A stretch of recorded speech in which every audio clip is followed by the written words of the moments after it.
Thanks for finding this podcast and welcome. I'm Simon Murnau. And I'm Nicky Blue. What you're about to hear is a conversation between two friends who grew up in the 80s, discovering goth music and culture along the way. We're going to be talking about the albums we love most from that era and how they fit into the stories of our lives at that time. It's not in any way objective or comprehensive. We're also going to talk about what the goth and alternative scene meant to us and how it made us, in part, who we are today.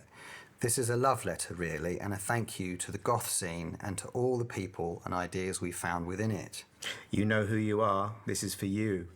If you want to keep updated about this podcast and our upcoming book of the same name, please join our email list from the link in the bio. Thank you for the darkness. Born in the Black Cave.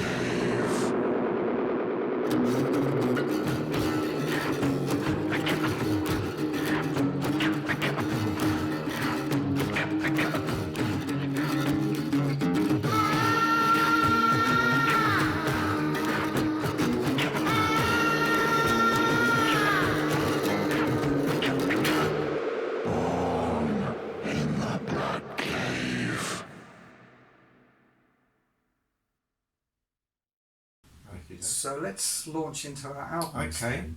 Do you want to do the cult first? Yeah. So what I'm talking about is Love, the classic album by the Cults, released in.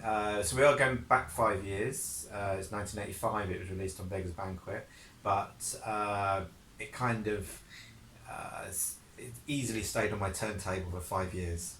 So it kind of doesn't feel like we went back in time. Did it ever make it onto your arse? No. No. Oh, yeah. Okay, we go for that gag again, aren't we? Should we do the gag again? Yeah, well, everyone knows it by now. I think. Yeah, they could like just talk along with the gag, couldn't they? Really? Yes, I have a fat cure tattoo on my arse, on my fat arse, that now says the Cults. There we go. Do the gag every week. So a bit of a backdrop. The Cults. Ian Astbury started out Southern Death Cult that were a post-punk band. Started in 1981. I think they split up in 1983, and that's when he formed a partnership with Billy Duffy. That was with a great band that I didn't get into at the time, but I have started listening to them in more recent years, called Theatre of Hate. And I know their singer. What's his name? Kirk Brandon? Captain. No. Anyway, he lives in Brighton. Does he really? Yeah, I saw him on the train not so long ago. Wow. And they were a fantastic band. And they had a few different names, Spear of Destiny and... Spear of Destiny. Yeah, same. So Theatre of Hate became... Yeah, I haven't researched this bit. Okay, all right. And I didn't listen to them back in the day. But they weren't in our...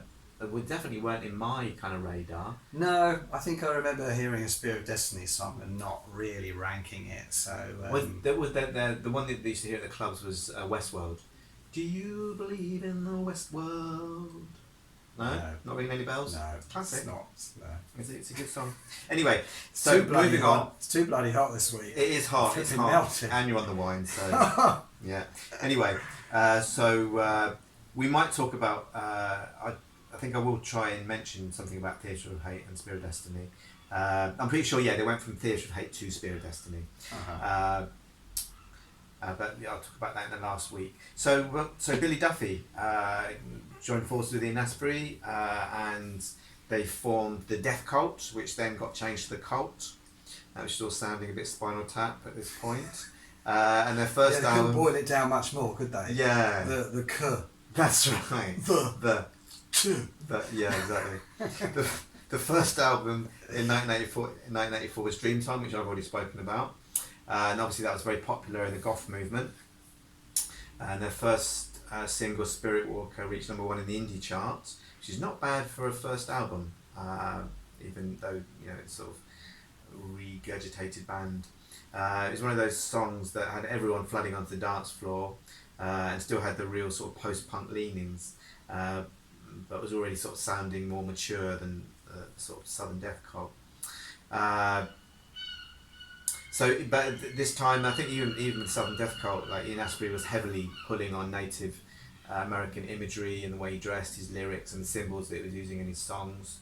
And Dreamtime had this like real raw energy that Love didn't. It was a much more polished, and it's definitely much more of a rock album, and much more of a sign of the rock direction of what was to come. Although it's Love is, it still had its alternative influences. And I think one of the reasons for this is that they recorded the album, Love album, in London in the Olympic Studios of Led Zeppelin fame.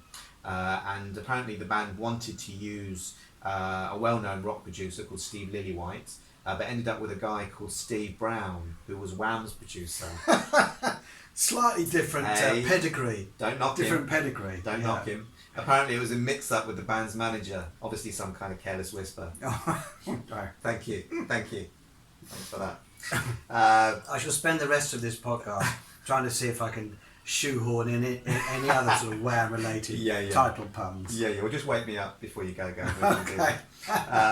Anyway, so maybe that went 2-0 to you. Yeah. Maybe that went some way to explain the more commercial sound of the album. And the album got to number 4 in the UK charts. So this was a massive leap. When was that? Last Christmas. Hey, well done. I gave you my heart. But it only got to number 87 in the US charts. So they still hadn't broken big over that side of the pond. Singles, 3 singles, all classics in their own right, and sort of arguably the sort of most alternative gothy, I would argue. I don't know if you, I kind of struggle with calling this album goth at all, really. More alternative, although, well, I'll come on to that in a minute. So the 3 singles were She Sells Sanctuary, got to number 15, UK charts, Rain got to number 17, and Revolution got to number 30 in the UK charts. And so there's lots of influences in this album. I mean, the She Sells Sanctuary video kind of starts with Ian Astbury in this big hat with his long hair down and doing all the kind of flailing and twisting of the arms that was kind of very symbolic of the goth movement. He looked more like Andrew Eldritch than he normally does himself. Right. In the opening scene. Yeah. And then it clicks to him dressed all in white, looking more Native American. Right.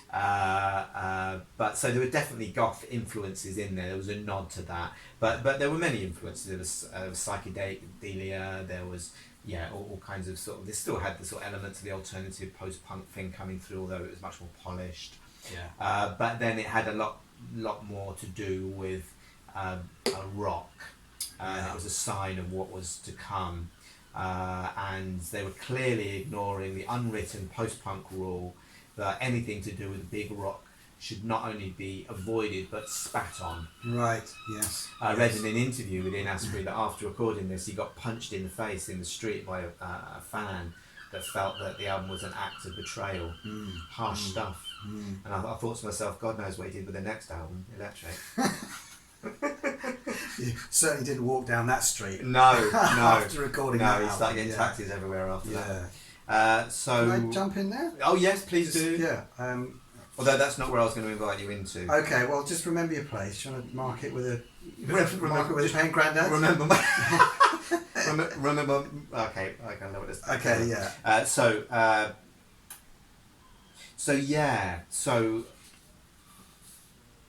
the 3 singles. So I think arguably they were the most goth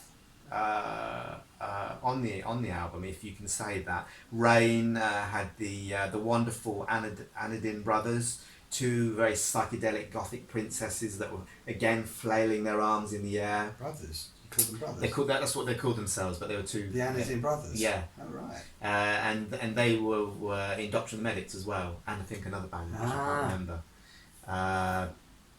And so and Rain very. That's when he's licking honey off the. Oh yes.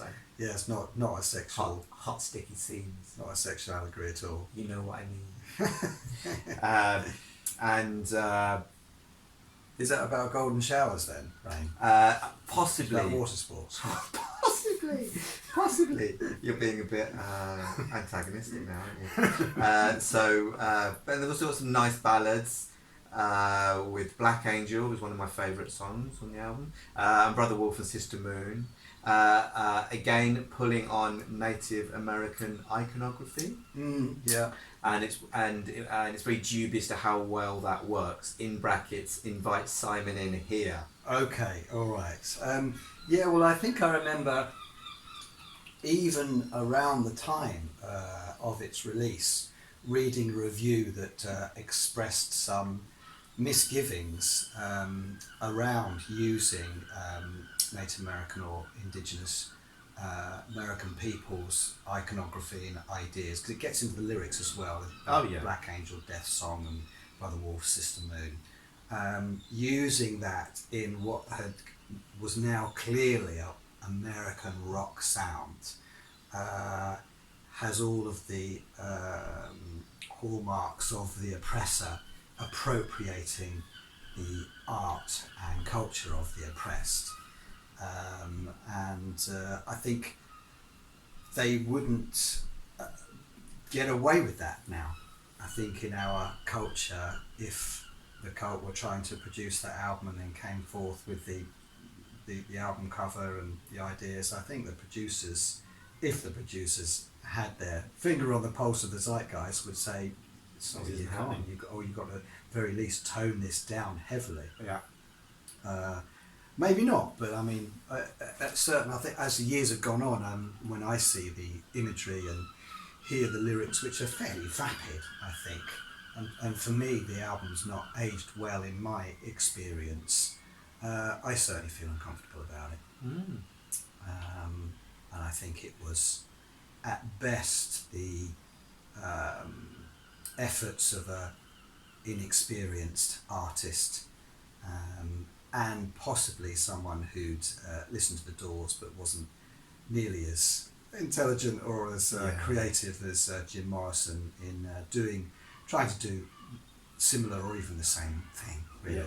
I mean, Jim Morrison, you can question what he's doing, but he's certainly doing it with a lot more intelligence. And you may know that he had a belief, and I think he did hold the belief seriously, that spirits of dead American Indians, indigenous peoples, had made it into his own spirit. Who in Asbury? No, Jim Morrison. Oh, really? He when he was quite young, I think maybe 12, 13, 14, drove past a road accident involving some indigenous peoples. And he believed that the spirits were sort of floating around there in a sort of Bardo state, and that they entered his soul. And part of what he was expressing through his art was the lives, the spirits of these indigenous peoples. Yeah. Right. Okay. Anyway, but that's a digression. Yeah. But so yeah, I mean, so that the rock was definitely starting to shine through. Yeah. The third song on the album, Love, like Nirvana, was all getting a bit too and a bit rock. And Phoenix, which was one long psychedelic rock guitar riff, solo, with a few more yeahs thrown in for good measure. I mean, so we are being a bit critical here, but this album did stay on my turntable for 5 years, and I went to see them play after the Love album came out and after Electric came out, and I went to see them play in London, and they blew me away. I mean, I have such fond memories of spilling Snakebite and Black down myself in clubs, trying to get onto the dance floor when She Sells Sanctuary comes on. And they were the band that really I wanted our band to be able to write songs like they could, and alas, we could not. So it's kind of easy for me to slag them off, but I was doing something that was far inferior to what they were doing. And the album actually influenced me in another way, in a quite profound way as well, in that it gave me an introduction to Buddhism. Did it really? It did. Very first track. Nirvana. Corking tune, appalling lyrics, Yes. more yeahs. I had to look up what Nirvana meant. And of course, Simon will now explain exactly what Nirvana means within the Buddhist tradition. How's that for an explanation? Ha It's the best I can do. Good. Best I can do. Or yes, or it could be seen as the cessation of desire. What gets us off the wheel of birth and becoming. Yes. And so, but anyway, it inspired me then later on to start meditating within the Buddhist tradition, and then my co-host Simon here, the same. And so really, I mean, I had a massive love affair with the Cult. I love the Southern Death Cult. I love the Cult's first 2 albums, and then I went to see them when Electric came out. Oh dear. And oh dear. And you see, what upsets me about it is that they, you know, for the criticisms that you've just mounted, and okay, they weren't perfect, but you know, within this sort of the alternative world, they were doing something very powerful. They're great songs, brilliant to dance to. They were quite different in some ways, you know, and they had lots of, and they were quite experimental, and they were all, you know, good musicians, and they were good bands. They were a good band, and then all of a sudden, all of that meant fucking nothing, and they just decided to become a butt rock band. And Electric, in the words of my wordsmith co-host, is basically AC/DC for 10-year-olds. Yeah, I did say that. You did say that, and I think it's the most apt way of. I mean, when I went to see Electric, I was there, and the audience full of still goth audience, just looking at them in despair while they basically played most of Electric, and the old songs they played. In the style of. Yes. And they just were just like, fuck you. Yeah. We're just a fucking rock band. Oh, and you know, and I'm going to need to stop talking about it now before I get emotional. Yeah. Well, I saw them twice. I saw them on the Electric tour here in Brighton, where we both live now, at the Brighton Centre. And there was good atmosphere.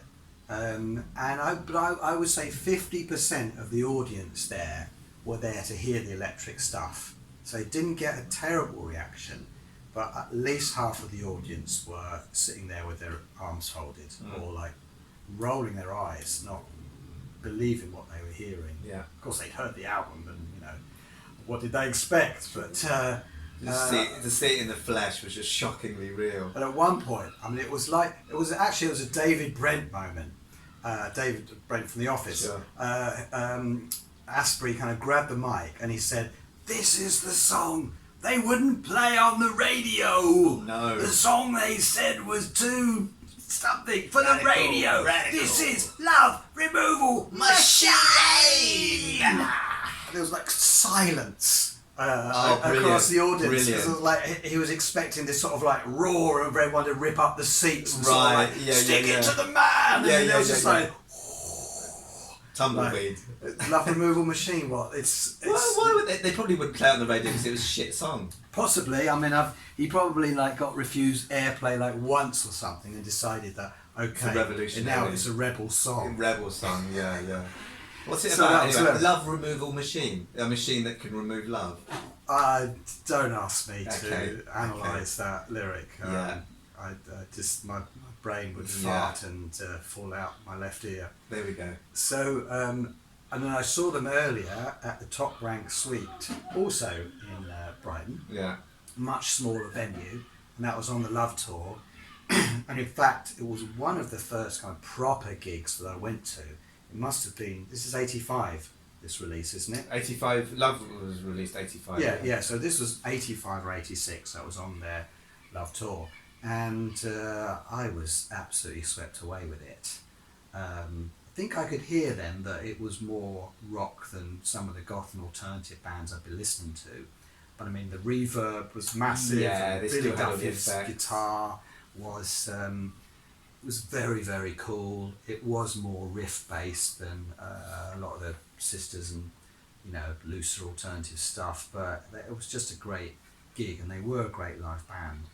And they had the drummer from Big Country. They had Big Country's drummer. Yeah, he just more or less joined as a session musician for the Love album. I don't know. Maybe your research tells us that they lost their drummer shortly before. I think he exploded. He exploded, He yes. exploded, yes. And actually, over the years, I sometimes have put the Love album on and just focused on the drumming because I think it's a superb piece of drum performance. It's beautifully recorded for a start, really sort of classic, big rock drum sound, really sort of live sound. Also, it's just a masterclass in classic rock drumming. He's not doing anything massively Keith Moonish or out there. It's quite straight in many ways, but it's just so tight and so beautiful to listen to. And as I was listening to the album over this last week, before our session here, I kept focusing on the drums, just really enjoying that performance. I mean, I loved it when I was back in the day, but it's not lasted so well as an album for me, for the reasons we touched on earlier, but also because I find the lyrics so empty, really, not in a Buddhist way. Yeah. And Asprey's, yes, posturing and all of the yeahs and stuff like that just feels boring, isn't it? Just feels like a really a guy with nothing to say trying to make it sound like he's got something to say. Yeah.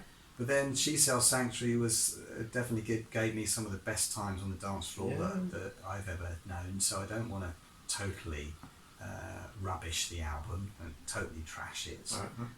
It had a great sound and it caught a moment. I think it was the Cult at their best. Yeah. After this, they just kept on ploughing the same rock furrow to ever decreasing degrees of success, really. Yeah.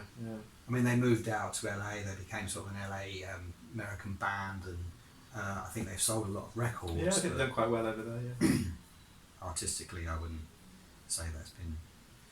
I think what they've done to link it to your story is what they did was to do what they thought was necessary in order to succeed as a band, and they were willing to do that, which is neither good nor bad, neither here nor there, but it did enable them to embark on a long career. And it was around that time where the goth movement had lost its identity, and there was a dearth of guitar bands around, and there wasn't any clear direction, so people had to kind of reinvent themselves, really. I just would have, I mean, The Cure are a great example. They didn't need to do what they did. They just continued to write great songs. That's what all they needed to do. Yeah. Well, I mean, they almost stand alone, the Cure, sorry. How they managed to do what they did, I don't know. I mean, they did go off the boil in the 90s, and they had a run of less successful albums, and you could argue that sort of beyond Wish, they didn't do much that was new, but they had cemented their career by that time, and they refused to radically change their style, and they became a trusted brand, if you like. Yeah, apparently people still love. They've got a killer triple album coming out, apparently. Right. It's that harks back to Disintegration. Oh. It's even darker than Disintegration. Right. Apparently. So I've got high hopes for that. So yes. We'll see. Watch this. Yeah, I'm excited to hear that too. Yeah. Let me dive into my album, shall I? Go for it. Let's talk about some real talent, shall we? Well, I mean, by contrast to talking about a sort of goth alternative band that were trying to find a direction out of goth, or perhaps just to what's the word, to develop as a band, to continue their success, to grow as a band. They made certain choices which led where it has led them.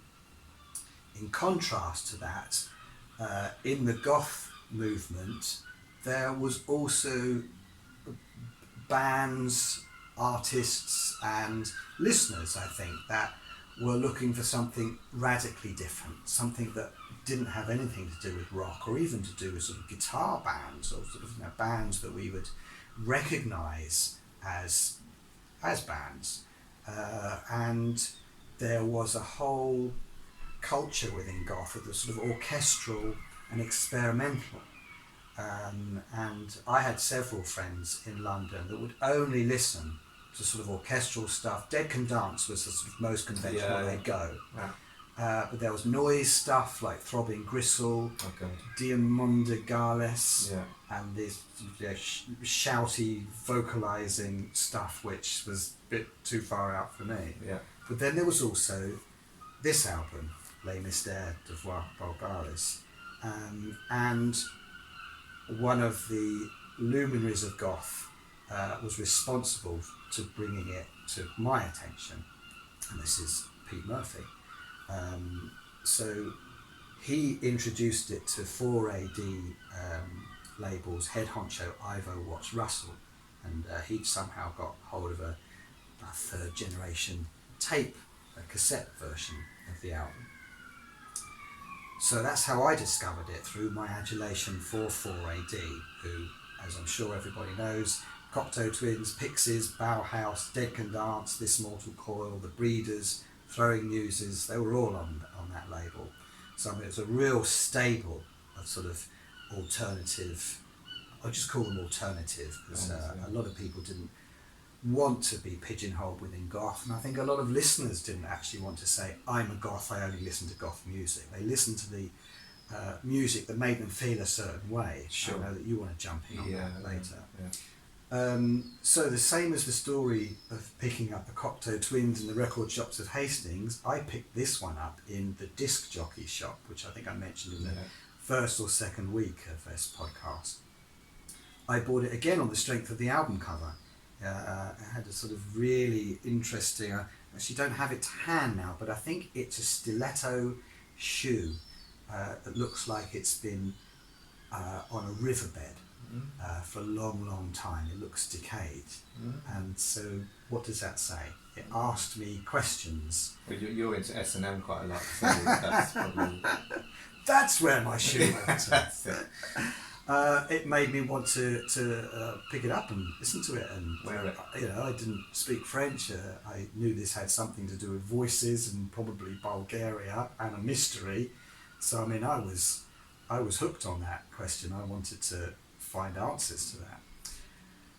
And it was designed again by 23 Envelope, who did Cocteaus and loads of 4AD. So anything on that label was worth listening to for me. So what is it? Well, it's a recording of traditional Bulgarian folk songs in contemporary arrangements by a choir of mostly non-professional mostly female vocalists. In most cases, there's no instrumental accompaniment, it's all a cappella. So I got it home and stuck it on my player, and I'd had very little choral music in my experience at that time to compare it to. Probably heard Church of England choirs of various standards, both in the flesh and on TV. My mum was and still is a big fan of the King's College Choir.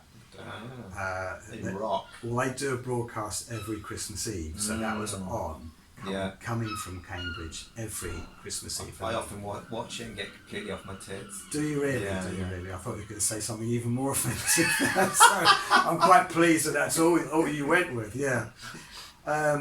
So I mean, I knew that, but I hadn't paid much attention to it. And then this hit my ears, and I still remember how it felt. I don't think I'd ever been more astonished by a non-band or classical recording before. It's hard to know where to start. I mean, I could instantly hear that the harmonies being used were really strange. And the sleeve notes, which I may grab in a moment, are helpful on this.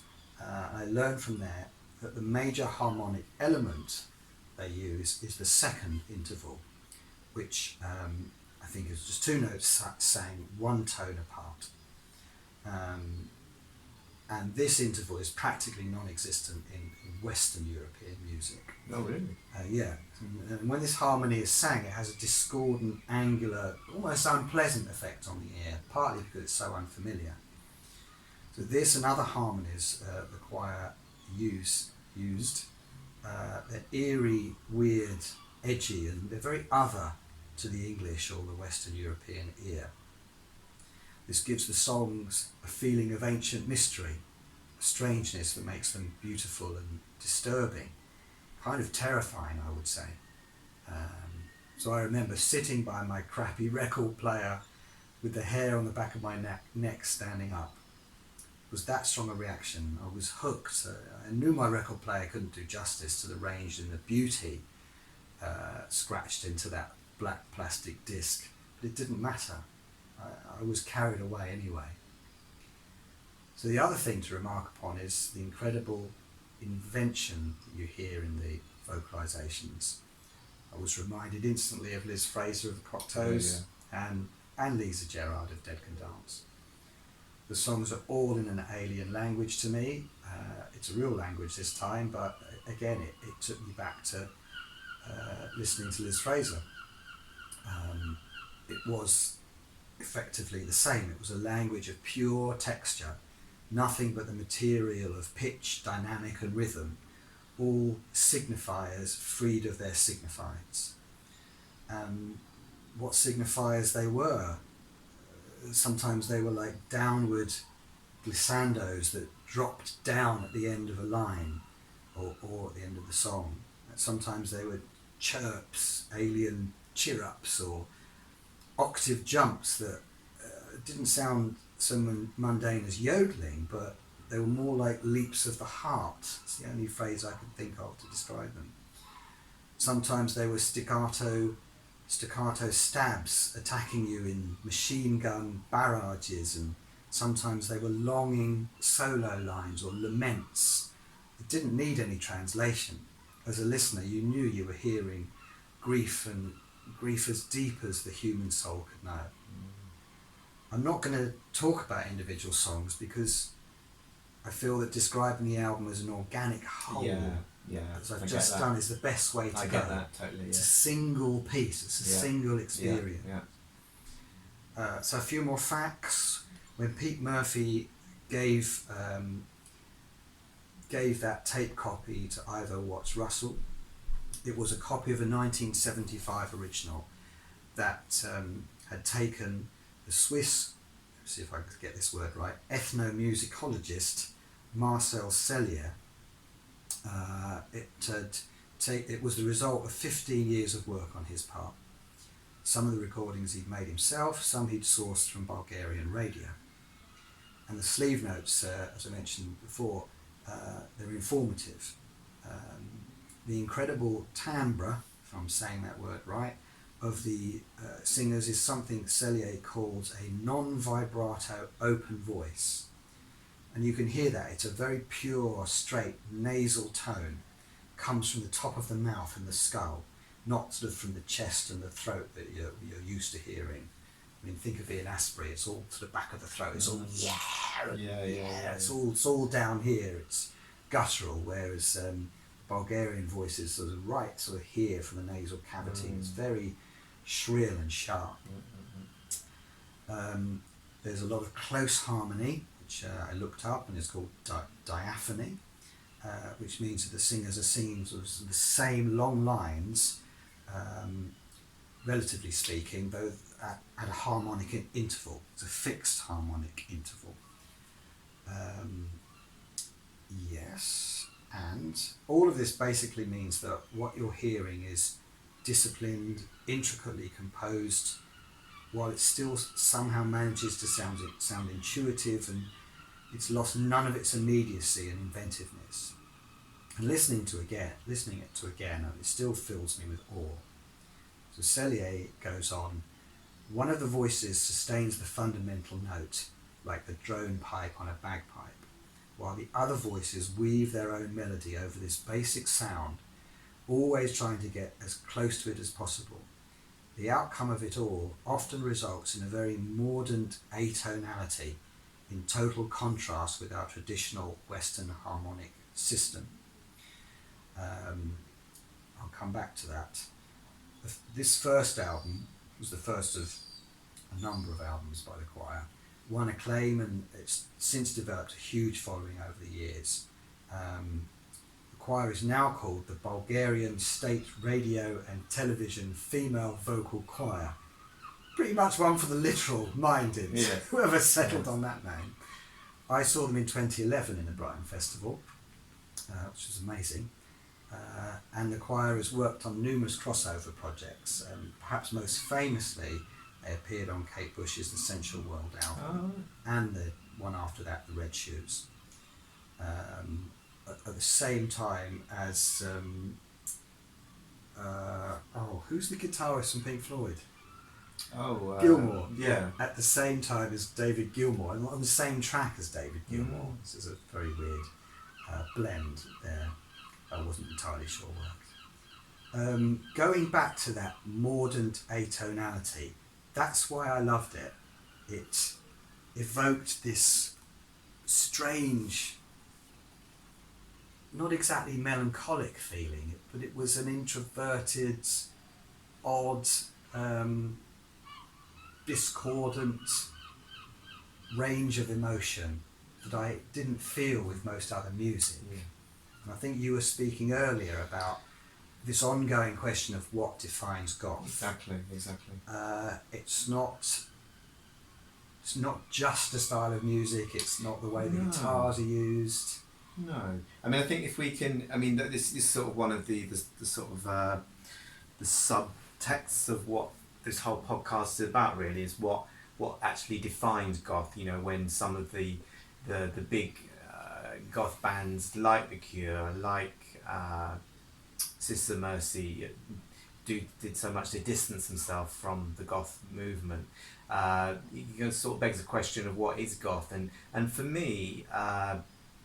It was a band like this, again, that I used to listen to alongside Cocteau Twins and Dead Can Dance, that I used to just lie on the nights I wasn't going out, lie in my bed and turn it up on the stereo, and it used to flood me with, and it was, for me, it was like a creative melancholy.